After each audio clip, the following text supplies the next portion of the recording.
Ji, thank you so much. पहले तो I really like to thank Mifta साहब कि उन्होंने बहुत सारी बातें वो कही which I was planning to say and I am glad it is.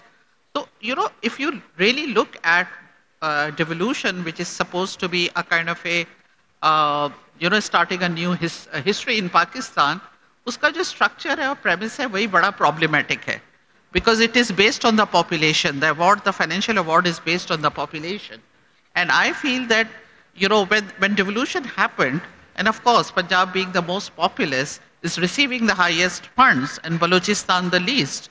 And since I work for women's health, and I'll bring women again and again because the children have been highlighted by Miftah Sahab very much, and rightly so, that I work for women health issues and I care for that. Dr. Ismail, sorry, just 1 second. May I ask the audience to kindly keep conversation to a minimal?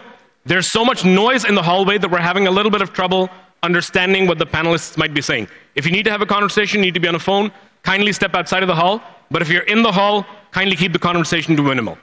Apologies, ma'am, please. So, after the devolution, when I went to the Balochistan and spoke to Secretary about the family planning program and reaching out to the women who has very high unmet need for birth spacing, his remark was, why should we reduce the population because we don't get the money? And, it is based on the fact. And I said, sir, you're absolutely right. But do you know that Balochistan has the highest maternal mortality ratio? So many women die, 780 or something, which is one of the worst in the region, not in the region, in the world. And I said, would you let your woman die during pregnancy and will not be given her the empowerment and the tool so she can manage her reproductive health better? And he got that. So what I'm trying to say, that this population-based determination of the funds is very problematic. And we have been, our latest ask, we had this huge population council in the Supreme Court Judicial Academy, where all the Chief Justices were sitting. And we said the same thing, so the reform that should happen is to really look at NFC award criteria and change it. We know India has frozen the population a decade ago because they were facing the same issue. And it's now performance-based. So they don't use population as a baseline for giving funds because they know it's a disincentive. And India was a huge population. They knew they have to have that kind of a boundaries. So they did that. So I think first thing is to really look at that criteria and start working on it. Second, absolutely I agree.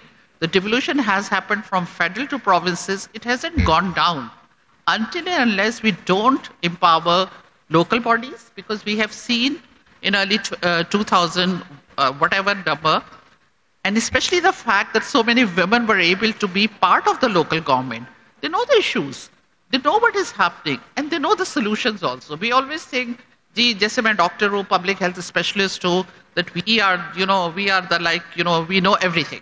No, the communities, the local indigenous people has the most important information to share and the solutions to tell you.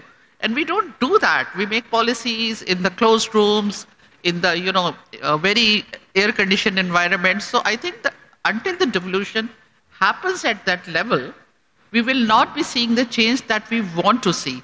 So the local bodies has to be empowered. They have to be given complete autonomy, and they should be bringing in the structure. And then gender and equity has to be completely the kind of it's like non-negotiable. So you have to have women representation, you have to have that leadership voices, which is reflective of what community wants, what women wants, and then of course equity, because Miftah Saab was absolutely right, that if we look at Pakistan, even those indicators which are better, you start unpacking them and you'll see they're worst in the rural areas compared to the urban areas, but average hides inequity. So I always say that average hides inequity. So we have to really, really make sure it's going to the last mile, the benefit that it is intended to. So these kind, and then of course looking at strategic purchasing, looking at the new health financing models, and looking distribution of the funds according to the disease burden, according to the poverty ranking. What is needed, not as a kind of a fixed formula that is done. So you have to be very smart strategists. You have to be a smart planner, And then you have to measure the result. It has to be performance-based. Great point. Of course, if you're delivering results, you'll get these finances. If you're not delivering result, it cannot be done. So I think governance and accountability has to be a very strong parameter.